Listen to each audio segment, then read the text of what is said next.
하나님의 말씀은 신명기 12장 1절에서 14절까지 말씀입니다. 말씀 함께 봉독하겠습니다. 내 조상의 하나님 여호와께서 내게 주셔서 차지하게 하신 땅에서 너희가 평생에 지켜 행할 규례와 법도는 이러하니라.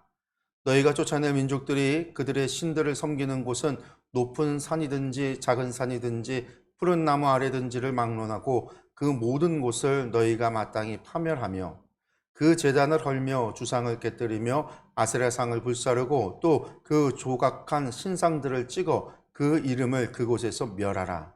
너희의 하나님 여호와께는 너희가 그처럼 행하지 말고 오직 너희의 하나님 여호와께서 자기의 이름을 두시려고 너희 모든 지파 중에서 택하신 곳인 그 계실 곳으로 찾아 나아가서 너희의 번제와 너희의 제물과 너희의 11조와 너희 손의 거제와 너희의 소원제와 낙헌 예물과 너희 소와 양의 처음 난 것들을 너희는 그리로 가져다가 드리고 거기 곧 너희의 하나님 여호와 앞에서 먹고 너희의 하나님 여호와께서 너희의 손으로 수고한 일에 복 주심으로 말미암아 너희와 너희의 가족이 즐거워할지니라.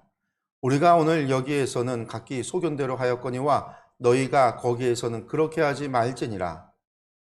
너희가 너희 하나님 여호와께서 주시는 안식과 기업에 아직은 이르지 못하였거니와 너희가 요단을 건너 너희 하나님 여호와께서 너희에게 기업으로 주시는 땅에 거주하게 될 때 또는 여호와께서 너희에게 너희 주위의 모든 대적을 이기게 하시고 너희에게 안식을 주사 너희를 평안히 거주하게 하실 때에 너희는 너희의 하나님 여호와께서 자기 이름을 두시려고 택하실 그곳으로 내가 명령하는 것을 모두 가지고 갈지니 곧 너희의 번제와 너희의 희생과 너희의 11조와 너희 손의 거제와 너희가 여호와께 서원하는 모든 아름다운 선물을 가져가고 너희와 너희의 자녀와 노비와 함께 너희의 하나님 여호와 앞에서 즐거워할 것이요 내 성중에 있는 레위인과도 그리할지니 레위인은 너희 중에 분깃이나 기업이 없음이니라. 너는 삼가서 내게 보이는 아무 곳에서나 번제를 드리지 말고 오직 너희의 한 지파 중에 여호와께서 택하실 그곳에서 번제를 드리고 또 내가 내게 명령하는 모든 것을 거기서 행할지니라. 아멘.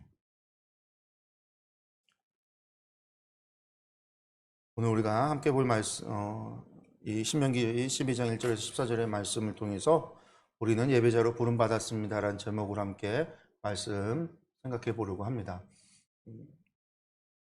오전에도 말씀을 드렸지만 사실 이 신명기 12장에 있는 말씀은 예배에 관한 규례 가운데서도요 중요한 부분을 이야기하고 있습니다. 그게 뭐냐면 성막으로 나아오라라는 거죠. 하나님께 예배드리기 위해서는 성막으로 나아라. 하나님께서 택하신 그곳으로 너희가 나아와야 한다라는 이야기를 하고 있습니다. 이것이 성전이 세워지기 전까지는 짓기 전까지는요. 성막은 이동하는 건물이었잖아요. 텐트였기 때문에 이동을 했다라는 거죠. 우리가 알다시피 제사장들 그리고 레위인들을 통해서 특별히 레위인들이 짐꾼이 돼서 성막을 이삿짐을 싸면은 제사장의 감독하에 이삿짐을 짜서 그것을 갖다가 어깨에 들쳐매고 이동하는 게 지난 40년 동안 광야에서의 삶이었습니다. 그래서 성막이 늘 이동했어요. 그래서 하나님께서 정하시는 곳, 구름기둥과 불기둥으로 인도하시다가 하나님이 멈춰 세우시면 그곳에다가 성막을 피고 성막이 자리를 잡으면 항상 성막은요 성막의 문은 동쪽을 향해 있잖아요. 그래서 성막이 자리를 잡으면 성막 문이 동쪽을 향해 있는 바로 그곳을 기준이 돼서 12지파가 진을 쳐서 텐트를 쳤고 12지파가 진을 치고 있는 그 중앙에는 언제나 회막이 있었어요. 그리고 그 회막의 지성소 위에는 하나님의 임재의 상징이었던 구름기둥과 불기둥이 있었죠. 그래서 지난 40년 동안 이스라엘 사람들이요 성막과 함께 이동을 하고 성막과 함께 지내고 성막에서 예배를 드리며 살아왔었단 말입니다. 그런데 중요한 건 이제 가나안 땅에 들어가게 되면 이스라엘 사람들은 어떻게 되냐면 12지파들은 레위인을 제외한 12지파들은 땅을 기업으로 분배를 받아서 각각의 자신의 기업에 정착하게 돼요. 그 땅에 집을 짓고 이젠 텐트가 아니라 자신들의 집을 짓고 그 땅에 개간하고 그 땅에서 양을 치고 그 땅에서 농사를 지며 그곳에서 살아가는 거죠. 반면에 이제 제사장과 레위인들은 어땠냐면 하나님께서 그 레위인들을 전부 다 흩으셔서 12지파가 분배받은 기업들 가운데 레위인의 성읍이라고 하는 성읍을 두어서 레위인들을 전 지역에 흩으셨어요. 그러니까 유다지파는 유다지파대로 모여 있었는데 오늘날로 이야기하면 충청북도에는 에브라임 지파가 있는 거고요. 저쪽 경상남도에는 시몬 지파가 있는 거고 경상북도에 유다 지파가 있는 거고 그리고 이제 전라도 쪽에는 이쪽에는 또 단 지파가 있는 거고 베냐민 지파가 있는 거고 그렇게 한마디로 도를 중심으로 이게 지파 사람들이 모여 살았단 말이에요. 그런데 레위인들은 그런 기업을 땅으로 받지 못하고 각 지파에서 성읍을 그 땅이 속해 있는 지역 가운데 우리 충청북도 가운데에서 충주를 레위인들의 성읍으로 주듯이 그들에게 레위인들의 성읍을 줘서 레위인들이 각 지파에 다 골고루 흩어져 살았어. 그럼 도대체 성막은 어떻게 되냐? 성막은 하나님이 정하신 곳에 성막이 있었다라는 거죠. 그러면 그곳에는요, 제사장들이 성막을 통해서 예배하는 일을 돕기 위해서, 섬기기 위해서 나아가죠. 제사장들은 이 베냐민 지파 그리고 이 유다 지파를 중심으로 되어졌던 유다 산지와 에브라임 산지 사이에 그 지역의 제사장들이 특별히 유다 지파 쪽으로 땅을 분배받았어요. 아론의 후손들이. 근데 성막은 우리가 알다시피 지금 오늘 신명기를 이야기하고 있는 이때에는 요단강 동편에 시딤이라고 하는 곳에 아직 성막이 있는 거고 이제 전쟁을 위해서 요단강을 건너가게 되면 그 다음엔 길갈에 있었고 여리고를 정복했고 그 다음에 어디를 정복하죠? 우리가 알다시피 여리고 다음에 아이성을 정복하죠. 아이 다음엔요 베델에 올라가서 베델을 정복합니다. 이스라엘의 중앙을 가로지르는 거죠. 가로질러서 베델을 정복해요. 그 다음에 거기에서부터 어디를 정복하면 남부 지역을 정복을 해 나갑니다. 그래서 예루살렘을 비롯해서 유다 산지에 있는 아낙 자손들이 있었던 바로 그곳으로 연합군들과의 전쟁을 통해서 남부 지역을 정복을 해요. 그리고 나서 다시 군대를 돌려서 북쪽으로 올라가죠. 그래서 에브라임 산지를 지나고 이스라엘 평원을 지나고 갈릴리 산지를 지나서 저 헐몬산까지 이르는 지역에 왕들을 갖다가 정복하고 도시를 정복해서 땅을 정복하게 돼요. 이때 성막이 어떻게 이동을 했냐면 처음에는 아까 말씀드렸죠. 길갈, 요단강을 건너서 길갈에 있었어요. 그 다음에 여리고를 정복하고 아이를 정복하고 이곳이 어디로 가냐면 베델로 올라가죠. 성막이 그 전쟁을 하고 올라가는 길을 따라서 베델까지 올라가요. 그리고 남부 지역을 다 정복하고 북쪽을 정복하러 올라갈 때 이 성막이 어디로 가냐면 실로로 가게 되는 거예요. 처음에 세겜으로 가죠. 세겜으로 처음엔 갑니다. 왜 세겜으로 가냐면 우리가 이제 지난번에 봤듯이 하나님께서 무엇을 명령했냐면 너희가 그 가나안 땅에 들어가면 그리심산과 에발산에서 복과 저주를 선포하라라고 명령하셨기 때문에 세겜이라고 하는 도시가 바로 이 에발산과 그리심산 사이에 위치하고 있어요. 우리를 치면 우리 충주가 금봉산이 저쪽 동쪽으로 금봉산이 있고 그 옆에 계명산이 있잖아요. 금봉산과 계명산 사이에 이렇게 계곡이 있어서 거기 넘어가는 길이 지금 마지막 제길.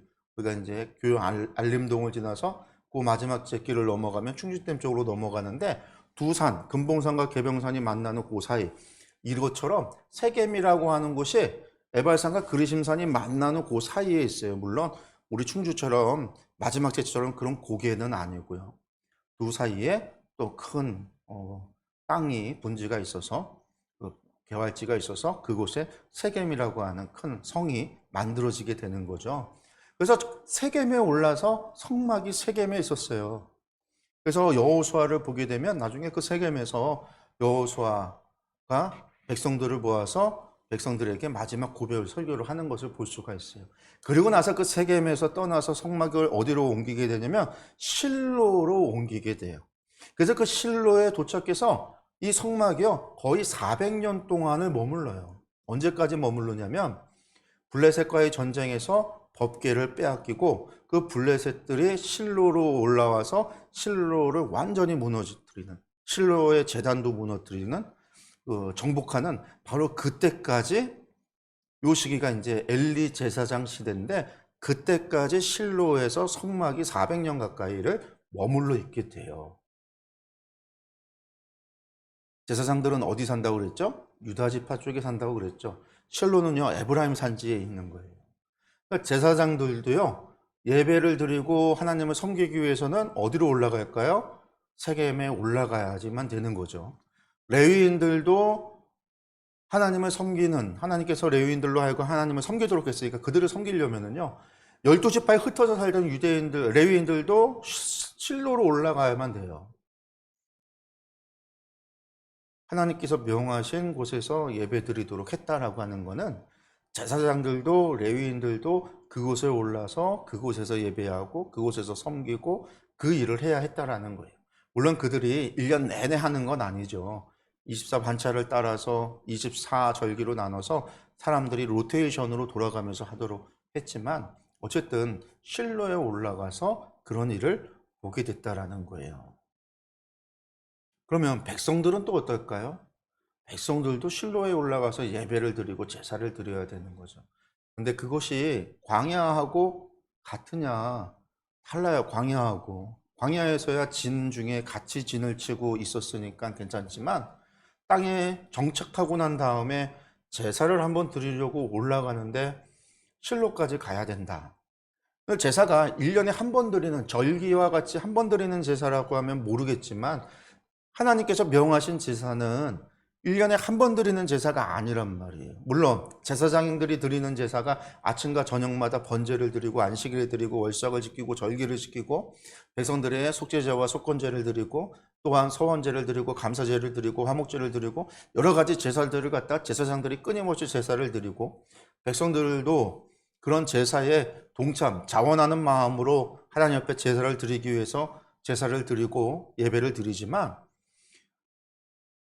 그 제사가 1년에 한 번으로 되어지는 게 아니라는 거죠. 그러면 드릴 때마다 어떻게 해야 될까요? 실로에 올라가야 돼요. 저 브엘세바에 사는 시몬 지파 사람들은요, 제사 한 번 드리려고 실로까지 가는 게 쉬운 길이 아닌 거예요. 저 라기스를 정복했던 단지파 사람들이 제사를 드리려고 실로까지 내려오는 게 쉬운 게 아닙니다. 요단 동편에 사는 루벤 지파, 갓 지파, 므낫세 반 지파 사람들이요, 요단강을 건너서 실로에서 하나님께 예배드리러 오는 것이 쉬운 일이 아니라는 거예요. 그러나 하나님께서는요, 오늘 하나님께서 정하신 곳에서 예배드리도록 했다라는 거죠.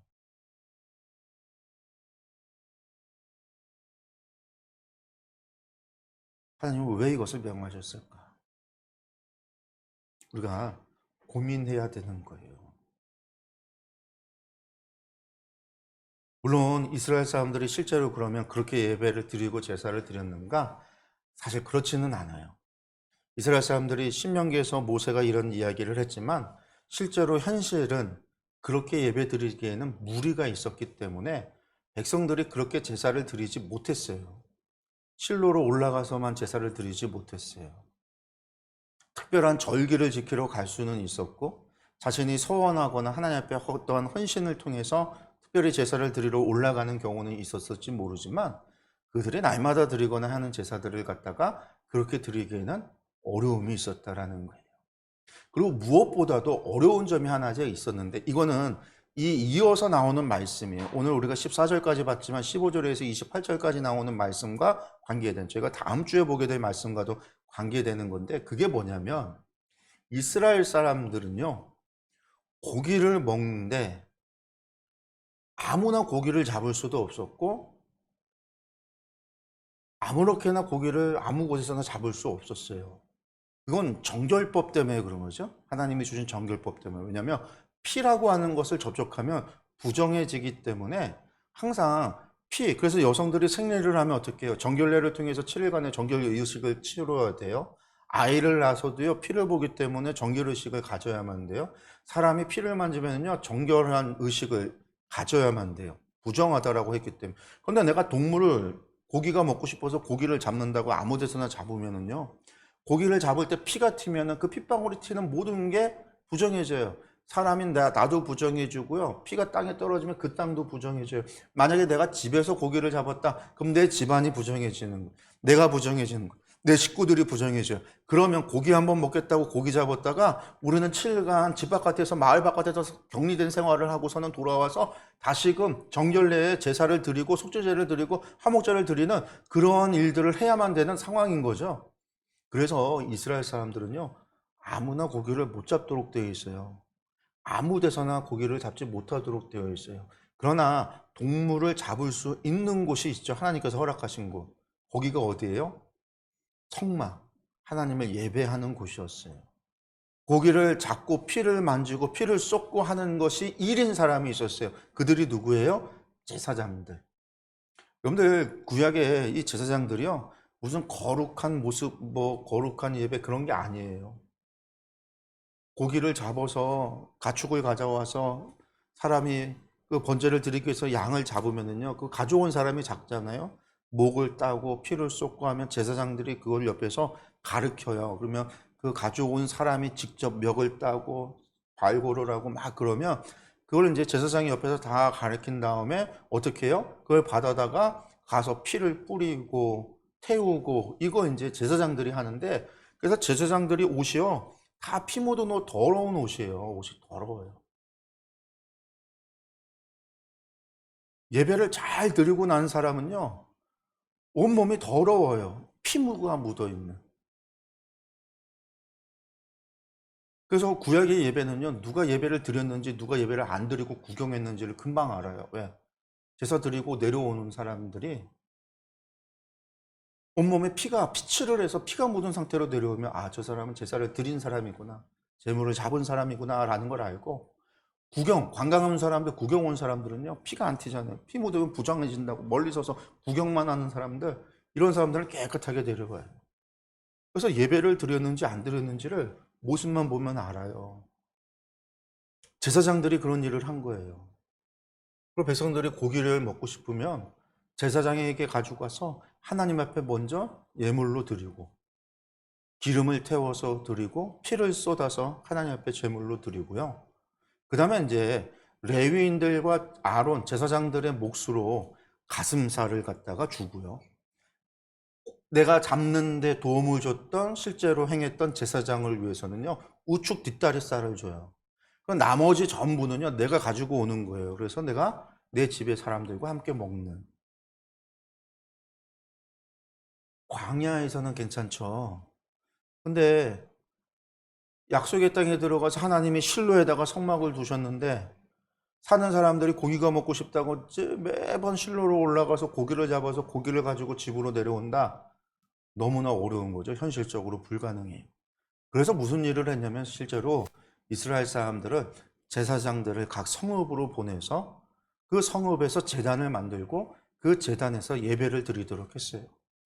절기 때에는 하나님께 나와서 하나님의 성막, 모세 제단이 있는 곳을 나와서 그곳에서 예배를 드리고, 특별한 서원과 헌신이 있을 경우에는 그렇게 나와서 하는 경우도 있지만, 대부분의 아침과 저녁마다 드리는 번제나 안식일을 지키는 제사나, 혹은 내가 죄를 범해서 드려야 되는 속죄제나 속건제와 같은, 혹은 감사제, 이런 것들은요, 대부분 자기네 마을에서 파견 나온 제사장을 통해서 제사를 드리는 거예요.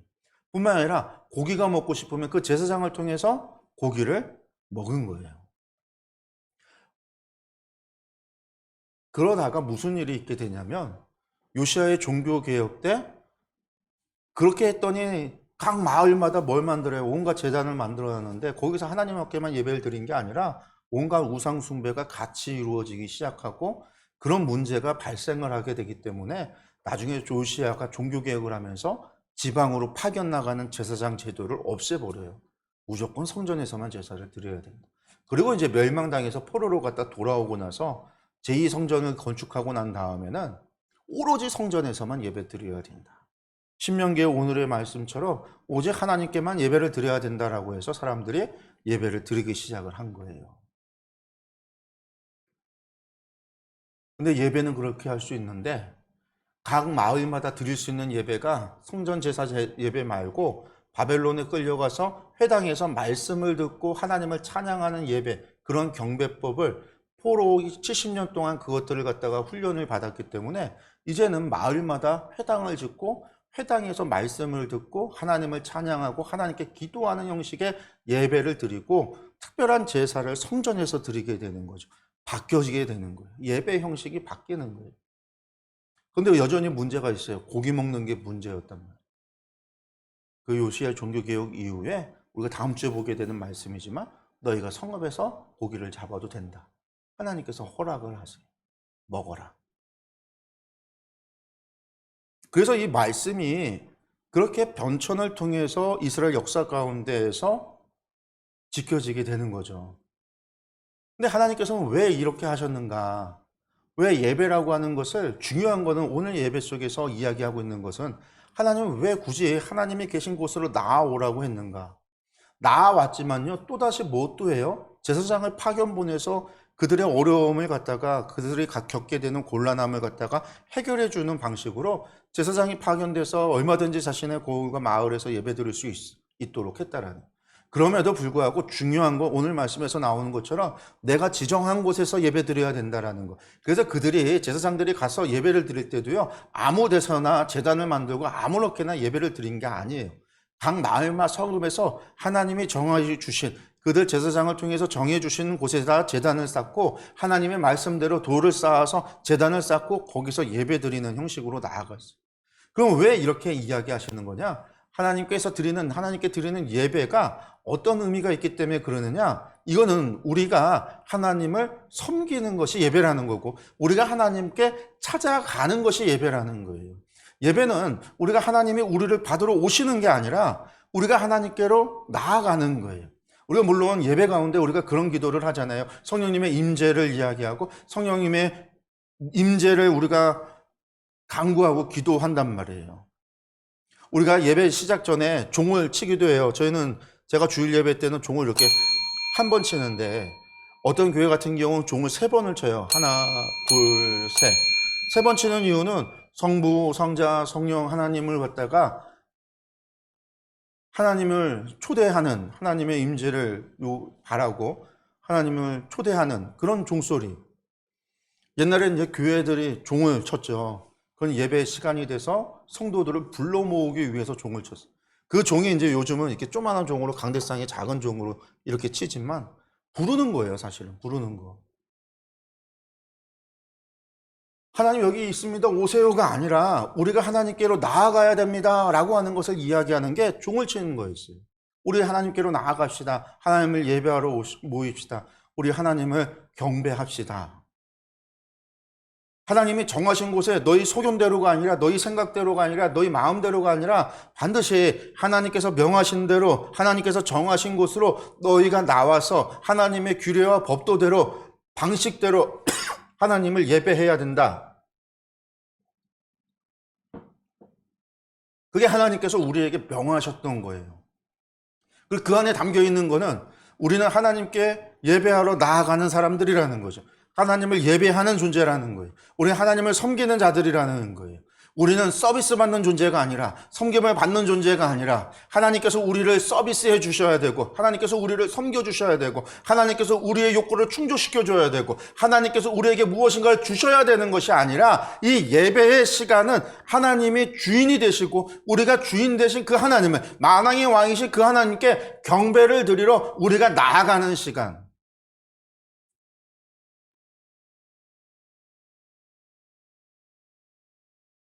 그래서 나아가는 자세도 어떠해야 돼요? 여러분들 만약에 대통령이 여러분들한테 표창장을 준다고 해서 청와대로 여러분을 초청을 했어요. 그럼 여러분들 어떻게 준비를 할까요? 제가 이제 내일부터 성지순례를 가는데, 성지순례 가는데도요, 준비할 게 많아요. 옷도 열흘 동안 지금하고 일기가 다른 옷, 이제 걷는 것도 하고 트레킹도 해야 되고 막 그런 것들도 있다 보니까, 산을 타기도 해야 되고 그런 여정이 있다 보니까 운동화도 제가 그냥 신던 걸로 힘들어요. 그래서 준비하느라고 운동화도 새로 사고, 옷 같은 경우도 필요한 옷을 새로 구입하기도 하고, 필요한 장비들을, 후레쉬도 필요하다라고 그러고, 뭐 그래서 그런 것들도 구입을 하고 준비를 했어요. 여러분들 성지순례 가는데 혹은 여행을 가도 우리가 그런 것들을 준비를 해요. 사람을 만나도요, 준비를 해요.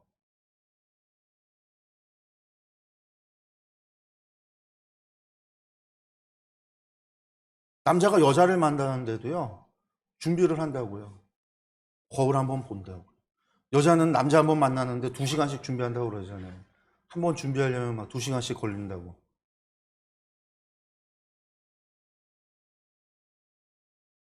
근데 대통령을 만난다고 생각해 보세요.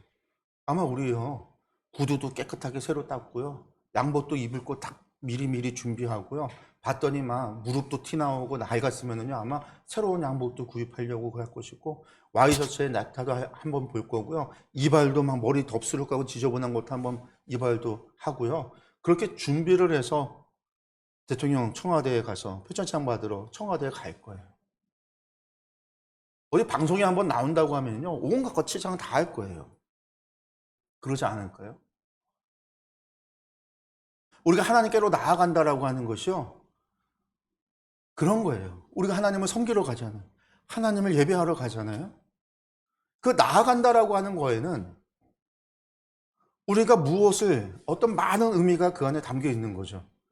우리가 자세가 어떻게 해야 되는가, 우리가 어떠한 기대함을 가지고 있어야 되는가, 어떠한 감사의 마음을 품고 있어야 되는가, 어떠한 정말 그러한 경의에 대한 감동을 가지고 감사와 찬양과 영광을 돌리기 위해 나가야 되는가, 하나님을 배웠기에 부족함이 없는 거룩의 옷을 입어야 되는가, 계시록에서 말하는 성도들의 옳은 행실이라 그 세마포 하얀 옷을 입기 위해서 우리가 거룩한 옷을 입어야 되는가, 나의 삶을 한 번이라도 더 돌아보고 나의 죄에 대해서 점검하고 하나님 앞에 나아가기 전에 회개하며, 우리는 마지막 날에 주님 만나는 것만 그런 생각을 가져요. 마지막 날, 내가 오늘, 만약에 오늘 밤에 내가 주님을 만나고 내가 죽어서 주님을 만난다라는, 안다라고 한다면, 우리는 아마 지금 당장부터 무슨 생각을 하냐면요, 하나님 앞에 내가 혹시라도 지은 죄가 없는지, 나의 죄를 갖다가, 나의 과거를 갖다가 지워버리고 싶은 것들을 지울 거예요. 우리 영화나 우리 드라마나 그런 거 보면은요, 맨날 그 우스갯소리를 하는 이야기가 있잖아요. 나 죽을 때, 야, 내 컴퓨터 저기 폭파시켜줘. 내 하드에 있는 직박구리 폴도 지워줘. 옛날에 태양은, 저기 송중기, 송혜교 나왔던 드라마가 뭐였죠? 태양의 후예라는 거 보면, 거기 이제 의사하고 간호사가 어려서부터 같이 자랐던, 그러면서 이제 지진 나고 막 어떤 뭐 그런 어려움이 있었을 때 내 집밖구리 사진 좀 지워줘 그랬잖아요. 그런 얘기하면 사람들 다 웃어요. 그게 뭐야? 남자가 그런 얘기하면 나의 과거를 좀 지워줘라는 거죠. 거기에 대부분 야동 같은 게 막 담겨 있으니까. 물론 이제 드라마상에서는 그게 아니라 자기가 그 좋아했던 여자 친구 어려서부터 사진을 모아놨던 바로 그 폴더였던 거지만, 어쨌든 우리가 주님 만난다고 하면요, 우리 과거에 지우고 싶은 것들을 모두 지우고 우리의 죄를 갖다가 당장 회개하기 위해서 막 애쓰고 노력할 거예요. 그렇게 해서 주님 만나서 제발 내가 구원받기를 내가 바라고 간구하는, 나의 죄가 사함받기를 원하는. 근데 사실은 여러분, 그게 내가 죽는 순간에서만 그래야 되는 게 아니라 하나님을 만나는 그 순간마다 우리가 그래야 되는 거예요. 하나님을 만나는 순간에 내가 하나님께 나아간다라고 하는 그 순간에는요, 하나님께 나아간다라고 하는 거 안에는 그러한 것이 우리가 있어야 된다라는 거예요. 우리가 거룩하지 못한 자가 하나님을 만나면 죽는다라고 그랬잖아요. 우리가 그 말씀을 믿는다라고 한다면 내가 하나님 앞에 나아가는데 어떻게 두려움 없이 갈 수가 있어요? 내가 어떻게 죄된 몸을 가지고 죄된 생각을 가지고 죄를 가지고 나아갈 수 있겠어요? 물론 우리가 예수 그리스도의 십자가의 보혈의 공로를 의지하고 나아간다고 했지만, 그거 의지한다고 내가 내 마음대로 살아가면서 내가 그거 의지하고 하나님께 나아간다? 그게 아니라는 거죠. 내가 십자가의 그 보혈의 공로를 의지하기 때문에, 주님께서 나를 대신하여 죽으셨기 때문에, 주님의 생명의 값을 지불하고 내를 죄 가운데서 나를 사신받아 줬기 때문에 이제는 내가 사는 것이 아니라 그리스도로 말미암아 살아가는, 주님께 생명의 빚을 지고 살아가는, 그래서 내 인생이 아니라 주님께 바쳐진 인생으로서 거룩을 돈 있고 그렇게 이 세상 가운데서 죄를 멀리하고 부정을 멀리하고 하나님을 섬기는 백성으로서의 삶을 살아가다가 그러면서 하나님께 나아가는 것이지, 그저 주님의 십자가의 보혈의 공로를 의지하고 나아간다고 해서 마음대로 살아가다가 방종하며 살아가다가 죄 가운데 살아가다가 하나님께 나아가는 게 아니라는 거예요.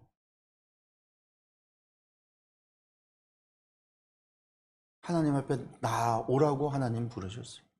하나님은 우리를 하나님의 예배 자리로 부르셨다고. 나오라라는 거죠. 예배자로 부르셨다라는 거예요. 하나님을 만나러, 하나님을 예배하러 나아가는 우리의 모습이 어떠해야 될까? 우리가 예루살렘으로 올라갈 것은 아니고 더 이상 제사를 드리러 가는 건 아니지만 오늘 우리가 하나님을 예배할 때 어디로 가든지 우리가 어떤 장소든지 사실은 성령님이 우리 가운데 계시고 우리를 성령님의 몸으로 삼으셨는데 성령님이 우리 가운데 계시잖아요. 우리가 어디서 예배하던 하나님 우리의 예배를 받으신다라는 거죠.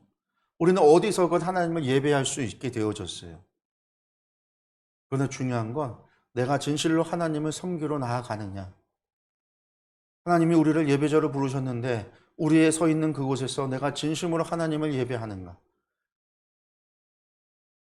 내가 그런 마음과 자세로 하나님을 만나러 가는지, 하나님 앞에 나아가는지, 하나님을 배우러 가는지, 하나님을 섬기러 가는지, 그러한 믿음이, 그러한 신앙이 우리 가운데 있는가라고 하는 것을 우리는 물어야 된다라는 거예요. 하나님께서 우리가 잘 아는 말씀이죠. 요한복음 4장에 보면은요, 이런 말씀이 있어요. 4장 24절에 하나님은 영이시니 예배하는 자가 영과 진리로 예배할지니라 라는 말씀이 있는데 요 말씀 바로 앞에 23절에 무슨 말씀이 있냐면 바로 이런 말씀이 있어요. 아버지께 참되게 예배하는 자들은 영과 진리로 예배할 때가 오나니 곧 이때라. 아버지께서는 자기에게 이렇게 예배하는 자들을 찾으신다. 찾으신다라는 거예요. 여러분들 찾는다라는 말은요. 무슨 얘기일까요? 없으니까 찾는 거죠. 예배한다라는 사람은 많은데 영과 진리로 하나님을 예배하는 사람이 없어서 하나님은 그 사람들을 찾는다라는 거예요. 찾는 거예요. 그리고 예배는 어떻게 한다고요? 하나님 영이시기에 예배하는 자는 영과 진리로 예배해야 된다. 하나님께서 왜 찾으실까? 없으니까. 영과 진리로 예배한다는 게 뭔가?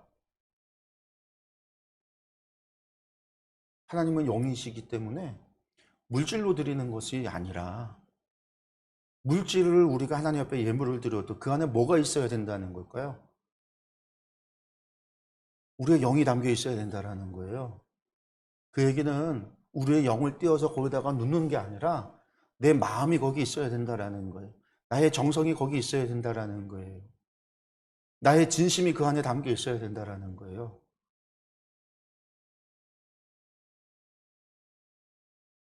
그냥 잡신들 섬기는 거랑 똑같이 섬기는 게 아니라 우리가 만왕의 왕이라고 하나님을 이야기하고 창조주 하나님을 우리가 이야기하고 전능하신 하나님을 우리가 고백하고 찬양한다면 정말 전능하신 그 하나님을 만왕의 왕이신 그 하나님을 맞게 우리가 섬겨야 된다라는 거죠.